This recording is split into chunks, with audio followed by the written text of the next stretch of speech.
I know we don't know everything about this, but tell us what we do know at this point. Do we know who is behind it? Do we know how long the shutdown's likely to last? Yeah, we know that there have been reports of this rogue cyber group out of Eastern Europe. Some have attributed it to Russia. We're still making sure to try to confirm that. We also know that so far the supply has not been impacted, supply of gas. But if it goes on too long, of course, that will change. We know right now that we haven't seen big price spikes or anything as a result of this. And we know that the company is doing everything it can to look under the hood of its systems to make sure that they have been able to contain and that the cyber attack did not inject any malicious malware into the system. They believe that they will probably have make a substantial restoration, I'll say, by the end of this week. So hopefully this will be a short-term disruption that won't really impact the lives of everyday citizens, hopefully.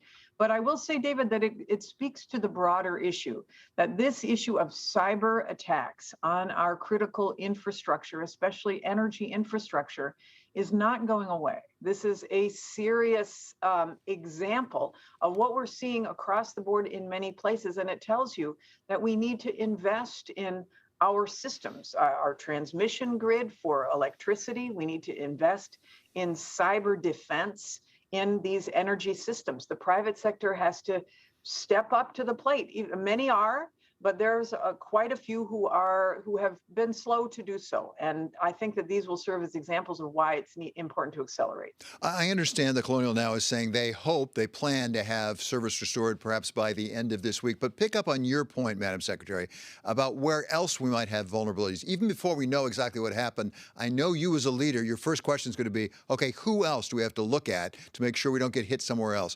When you really responded to this, what industries did you look to? What companies did you look to? Well, clearly, the broad array of energy infrastructure. So we had this example of solar winds, which was an attack on the transmission grid. Fortunately, that didn't bring down the system, but it tells you how utterly vulnerable we are. We're seeing all of these examples of ransomware attacks coming, whether it's telecommunications or this critical infrastructure. To me, obviously in my lane, I'm very worried about the energy infrastructure. We don't want to see people lose access to the means to travel, which is what the Colonial Pipeline is, or the means to be able to heat their homes or have energy for communicating for businesses or whatever.